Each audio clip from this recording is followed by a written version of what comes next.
Friendly reminder, don't drive high. If you feel different, you drive different. Pool party at Jesse's. Can you drive? I'm toasted. Nope, I'm high. But I can order us a ride. Okay. Friendly reminder, don't drive high. If you feel different, you drive different. Or that the projections would be flood next Thursday? I can't do Thursday, but I can do Friday. Disasters don't plan ahead. You can. Talk to your loved ones about how you're going to be ready in an emergency. Good evening and welcome to Eagle Eye News at 6. Eagle Eye has done a great job. And welcome to Eagle Eye News at 6. We are just having a great time here in Auburn, Alabama. The party is not over yet. Eagle Eye TV, Auburn's news leader.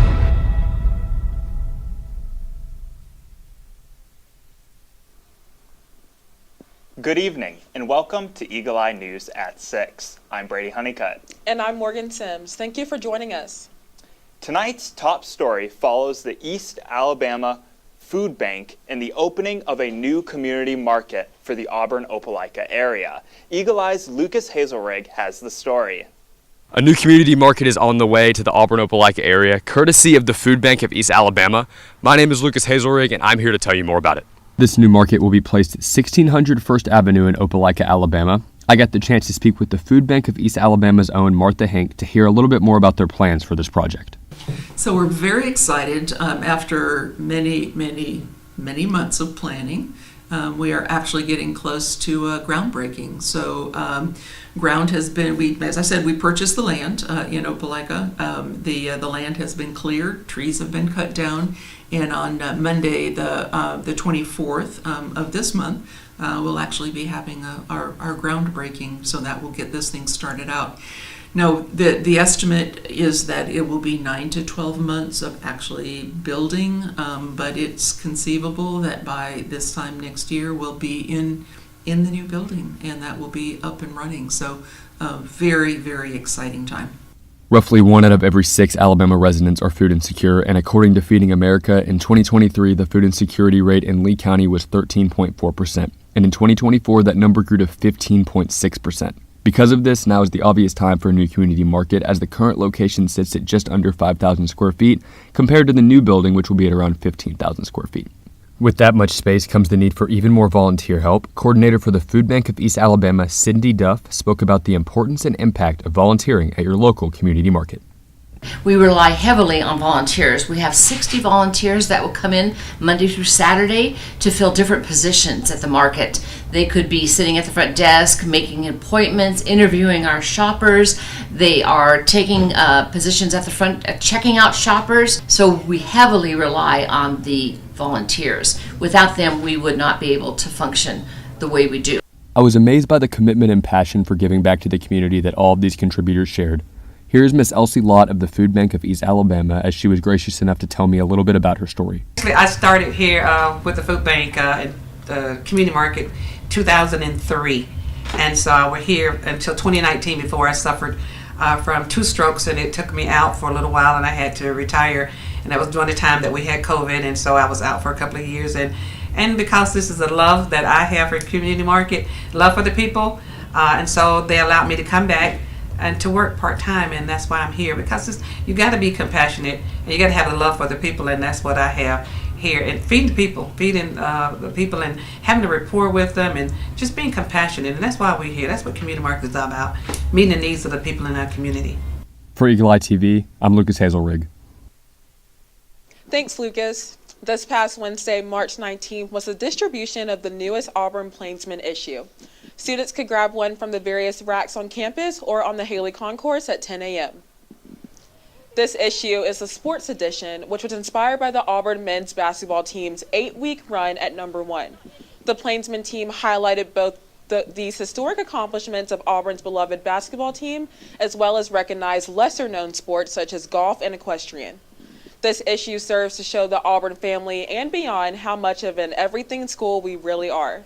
When asked why she thinks the Plainsman is important to the Auburn family, Plainsman newsletter editor Brichelle Brooks had a clear answer. Plainsman is important for the Auburn family because most of our Auburn coverage comes directly from our campus, and we work very closely with different organizations on campus, different schools, different communities. We have coverage on almost everything in Auburn. Women's History Month is every month for Generation Action as their mission to foster greater sexual health and awareness while also fighting for reproductive rights. Every week, Generation Action provides free Plan Bs and condoms free of judgment through concourse tabling or through contacting their organization. Planned Parenthood Gen Action President Faith Fluker stresses the importance of women in society in her organization's plan to make it known. I believe a woman's value starts at the fact that she's a person first. She's an individual before she's a mother. She's an individual before she is a wife. And I believe our value also comes from the fact that we are powerful enough to raise families, manage households, and also be CEOs at the same time. Was a day after the Big Green Irish holiday, Auburn University's Program Council hosted a very festive St. Patty's Putt-Putt in the Melton Student Center last Tuesday. UPC wanted to bring together students to celebrate St. Patrick's Day so they decided to host St. Patty's Putt. The event featured St. Patty's themed drinks and snacks, a station where students can make their own charm bracelets, and of course, a 9-hole putt-putt course with custom obstacles for students to enjoy. We spoke to Carter Strimwall from UPC about what went into putting on this event. Yeah, so we usually outsource vendors for these. So this is from this place called Phoenix Amusements. So we basically just, I emailed them and I was like, hey, like, can y'all do this for us? How much would it be? And then we got the quote from them. It fit within our budget, so we asked them to do it for us. And then we actually had another organization set to help us out as well, but they are a little bit on the smaller side, so they only have 2 people, and they both got the flu apparently and couldn't fulfill the event today, but luckily we had those other 9 holes. We were supposed to have 18 total, but the other people pulling out only allowed us to have these 9. But luckily we had both of those options, so they still were able to come. But yeah, so they come and they set it up for us, and then we just customize it with like the different obstacles and stuff that we have going on in there. So you see the loop-de-loop and like the pyramid of golf balls, all that's by them, but we just add them on, I guess, kind of, and then they set it up for us. Come back, you'll get your weather outlook with Eagle Eye's Bowman Ivester for this week on the plains. You're watching Eagle Eye News at 6. We'll be Yeah! Sam, Elmo! Oh, hey, Julia! You ready to play band with us? I'm gonna play my clarinet. And Elmo's gonna play his drum. Drum loud. Oh, well, you know what to do, Julia. Julia knows. Mm-hmm. With Julia's autism, loud sounds can be too much. But she still loves to make music. Play band. Early screening for autism can make a lifetime of difference. Find out more at screenforautism.org. Put the keys down, Kevin. But I'm gonna drive home. There are several warning signs present that you shouldn't be driving. My text to emoji ratio has gotten a little out of hand. A little? Yep, I'm definitely gonna call a ride home. Yo, Scott. Hey. I'm heading out, man. You want to ride? No, I got my car, but I actually really need to go to the bathroom. Oh, you know what? I was just in there. The line is like 10 people long. You know, I think I'll just...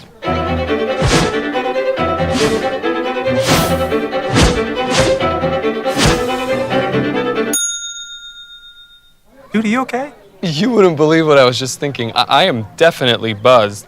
Yeah. I think I will take this, and I will take that ride home. Smart man. Did you see how that dog was looking at me?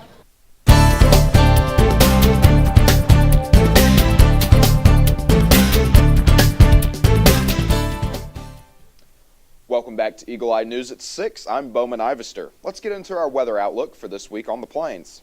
It was a dreary day here on the plains, but based on the forecast, things are going to start looking up throughout the rest of the week. Tomorrow will be mostly sunny with a high of 78 and a low of 51. Wednesday will be mostly sunny as well with a high of 78 again and a low of 46. Thursday will be sunny with a high of 76 and a low of 49, and Friday will be partly cloudy with a high of 81 and a low of 70. Moving on over into the weekend, Saturday will be partly cloudy with a chance of rain. The high will be 78 and the low will be 61. Sunday, we will see scattered thunderstorms with a high of 82 and a low of 63. That's all I have for you with the weather this week. Stay tuned because when we come back, you'll get a national news update with Brady and Morgan. From Eagle Eye News, I'm Bowman Ivester. We'll be right back. Hey, can you chop the pineapple? Chop the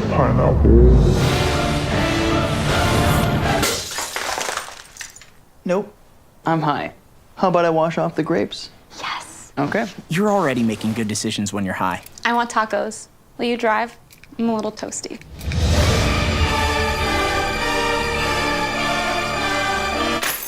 Nope. I'm high. Let's order in. Don't make an exception when it comes to driving.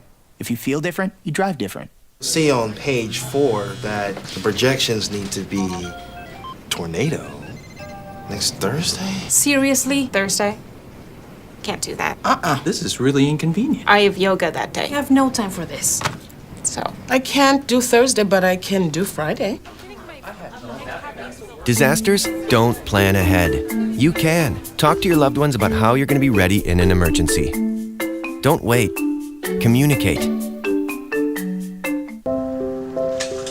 I want to eat apples and bananas. I need to eat apples and bananas.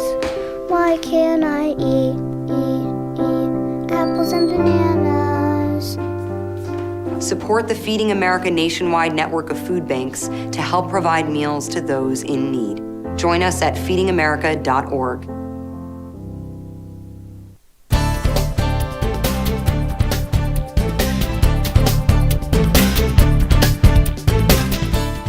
Welcome back to Eagle Eye News at 6. The dismantling of the Department of Education has officially begun. Thursday, President Donald Trump signed an executive order directing the department secretary to take steps toward the department's closure. CNN's Lee Waldman is in New York with the latest on what this could mean for children and families. We're going to be returning education very simply back to the states where it belongs. While it would take an act of Congress to completely eliminate the Department of Education, President Donald Trump is fulfilling a campaign promise by beginning to dismantle it. The Department of Education will be much smaller than it is today. As you know, the president's executive order directed Linda McMahon to greatly minimize the agency. The Department of Education was created by then President Jimmy Carter in 1979. It oversees national education policy and administers federal grant programs for schools across the country. Kim Anderson, executive director of the National Education Association, worries children in public schools will suffer if it is dismantled. This is going to impact every student across the country because of the reach of federal programs and federal funds that provide the resources that students need to thrive. Thursday, Trump made assurances that two of the DOE's key programs, Title I, which provides funding for low-income schools, and the IDEA program, which provides schools with money to meet the needs of children with disabilities, won't be impacted. Anderson has her doubts. There is no way that when you cut funding, can you have the kinds of small class sizes that ensure that students get the attention that they need. In New York, I'm Lee Waldman. For more than 40 years, the murder of a 14-year-old girl in Northern California remained unsolved. Deanna Lynn Johnson never returned home from a party in her hometown of Vacaville in 1982. Deanna's best friend, Mary Borchers, never gave up trying to find the person who killed Johnson. Even though the trail seemingly had gone cold, detectives in the Vacaville Police Department identified Marvin Markle as a suspect in 2017.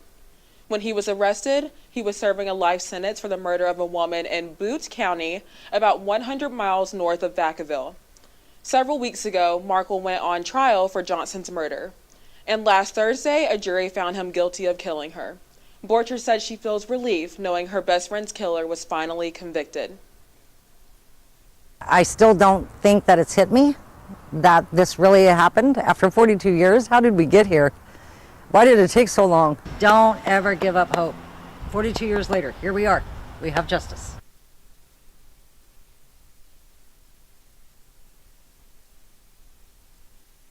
Pope Pope Francis was released from a hospital in Rome Sunday. He's been undergoing treatment for life-threatening pneumonia. His return home comes during Lent, a 40-day period of spiritual reflection, leading up to Easter that's observed by many Christians. Jen Sullivan has details on his recovery and how this moment is being celebrated around the world. Pope Francis appearing in public for the first time in weeks, waving to crowds below before returning to his residence at the Vatican Sunday. Onlookers cheering as the Pope is wheeled out onto a balcony of Rome's Gemelli Hospital, where he's been staying for the past 38 days. Speaking in Italian, he thanked everyone for their support, many around the world celebrating. To actually see him there and to see him smiling and giving a thumbs up, I mean, it was really heartening and encouraging. The 88-year-old pontiff, who's been pope since 2013, was admitted to the hospital on February 14th for a severe respiratory infection that then escalated into life-threatening pneumonia in both lungs. His medical team telling reporters Saturday that his condition is now stable, allowing him to return home. In a stable clinical condition with a prescription to partially continue drug therapy and a convalescence and rest period at least 2 months. During the Pope's time in the hospital, the Vatican has chronicled his treatment, including undergoing weeks of non-invasive mechanical ventilation and oxygen. And on March 6th, the Pope releasing this audio statement. I thank you from the bottom of my heart for your prayers for my health. From the square, I accompany you from here. May God bless you and the Virgin protect you. Thank you. The Pope's doctors say he will need to rest for at least another 2 months and can return to work gradually. I'm Jen Sullivan reporting. Stick around after the break for an Auburn sports update with Cohen Dalzell. I hear he's got some exciting March Madness news coming up. You're watching Eagle Eye News at 6. We'll be right back. Hey, can you chop the pineapple? Chop the pineapple. Nope. I'm high. How about I wash off the grapes? Yes. Okay. You're already making good decisions when you're high. I want tacos. Will you drive? I'm a little toasty.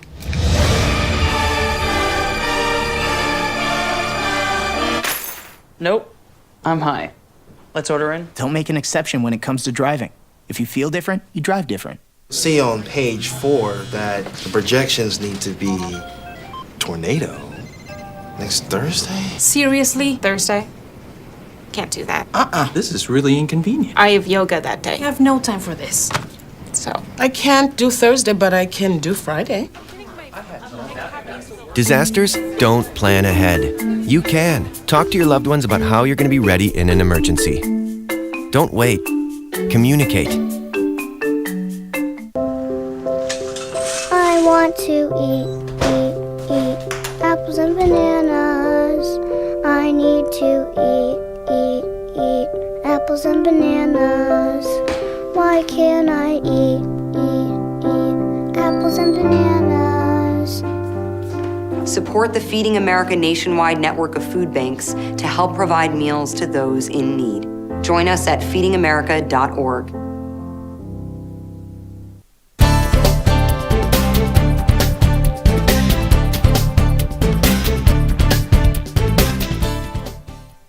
Welcome back to Eagle Eye News at 6. I'm Cohen Dalzell, back to give you a recap on all the biggest news in Auburn sports last week, right here on the Plains. Let's do it. Starting on the court, #1 overall seed in the NCAA tournament, Auburn is on to the Sweet 16 despite struggling in their round 1 and 2 matchups. The Tigers faced off against 16 seed Alabama State in the first round, pulling away from the Hornets in what was overall a closer game than the final score says, winning 83-63. Auburn drew the ninth-seeded Blue Jays of Creighton in the round of 32, with the Jays' three-point barrage giving the Tigers trouble in the first half, allowing Creighton to hold a lead into the break. However, Auburn turned it on in the second half and locked in as the Tigers outscored the Jays 47-33 in the half to send Auburn to the Sweet 16, 82-70. Freshman phenom Tahad Pettiford scored 23 points against Creighton, leading the Tigers. Chad Baker-Mazara had 17, and Denver Jones added 15 in the win as well. Now to the other side of the court in women's basketball. After dismissing coach Johnny Harris at the end of the season, Auburn has finally found their new head coach that will take the reins to start a new era of Auburn women's hoops. The man that takes up the reins, Larry Vickers. Vickers has led Norfolk State to consecutive NCAA tournament appearances and Mid-Atlantic Conference championships over the last couple of years. Vickers went 177-99 with Norfolk State over the past 9 years, and now is excited to help Auburn get to that level of success here as well. Now on to the Diamond Sports. Number 11, Auburn baseball is also on a hot run as they've won their weekday game against Alabama State before heading off to Lexington to take on Kentucky. The Tigers took 2 of 3 from the Cats, winning on Friday and Saturday in dramatic fashion, both by a score of 8-7. The Auburn victory on Saturday came in the 11th inning as Ike Irish knocked one over the right field fence in the top half to top Kentucky. Auburn was shut out 6-0 in the finale on Sunday, but picked up the series win. They continue with South Alabama in Mobile tomorrow before heading on to take on the third-ranked Georgia Bulldogs in Athens this weekend. Now to softball. After a brilliant start to the year, Auburn softball has had a bit of a rough patch to start SEC play. After beating South Alabama on Wednesday, Auburn traveled to play the second-best team in the nation, Texas, in a 3-game set. Auburn lost all 3 of the games, 2 of which came via mercy rule. The Tigers were swept 12-2, 7-5, and 13-2. They dropped to 21-11 on the season and are now 0-9 in SEC play. They look to get back in the win column against Troy on Wednesday night in Troy before hosting 4th-ranked Florida for a 3-game set at Jane B. Moore Field this weekend. That's all I have for you tonight. For more sports, tune into Sports Night in Auburn tomorrow night right here on EETV at 7 o'clock. When we come back, you'll get a business/consumer update from Morgan and Brady. I'm Cohen Dalzell for Eagle Eye Sports, and you are watching Eagle Eye News at 6. We'll be right back. We need to go meet the guys. I'm lit. Can you drive? Pool party at Jesse's. Can you drive? Will you drive? I'm a little toasty.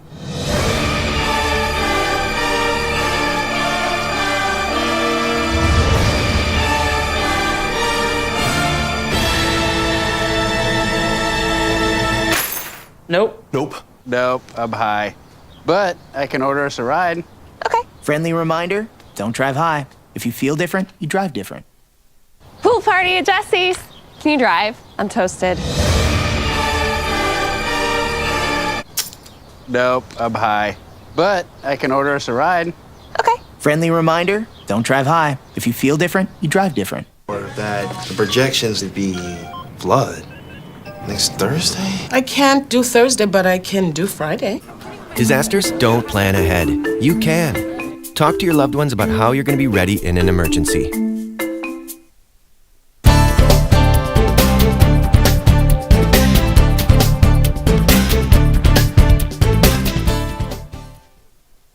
The U.S. Internal Revenue Service is close to finalizing an agreement with the Department of Homeland Security to help locate migrants suspected of being in the U.S. illegally.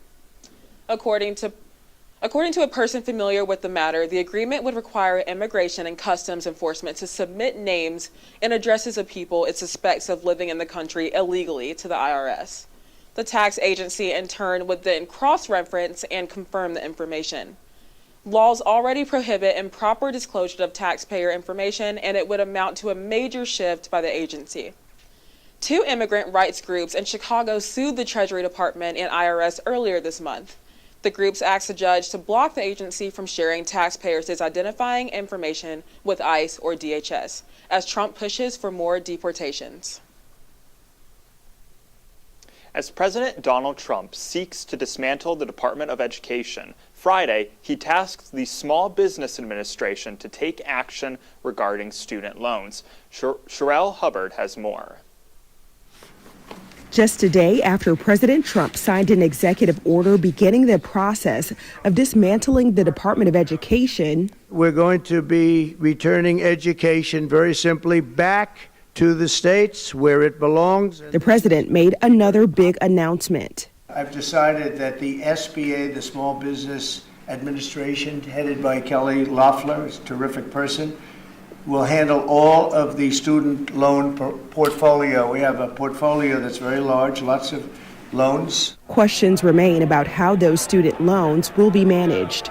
According to two sources, the student loan portfolio totals a staggering $1.8 trillion in debt, and an estimated 40% of loans are past due.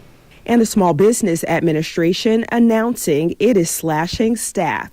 Friday, SBA Chief Kelly Loeffler announced around 2,700 positions will be cut, or 43% of staff. Education is a right. That is why we have to fight. Students rallied outside the Department of Education following Trump's executive order. It's the Department of Education, but what will it be tomorrow? Like, what is the limit to where Trump and Elon will go? How much will they cut? How many lives will they be willing to sacrifice for their own profit and power? I'm Sherelle Hubbard reporting.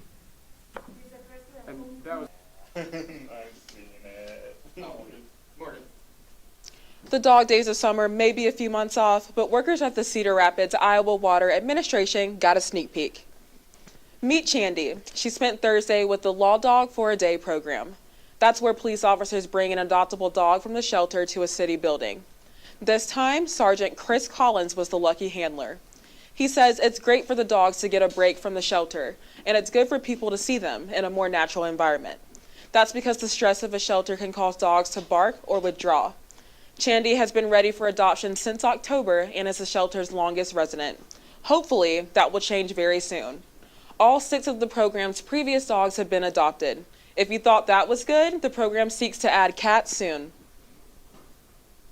We're out of time, but for more Auburn news, head over to our website, eagleeyeauburn.com, and check out our social media pages. I'm Brady Honeycutt. And I'm Morgan Sims. Thank you for watching, and War Eagle. See that? Whoa, we scored? Yeah, we scored. We're going to the playoffs. I can't believe I missed that. Every time I'm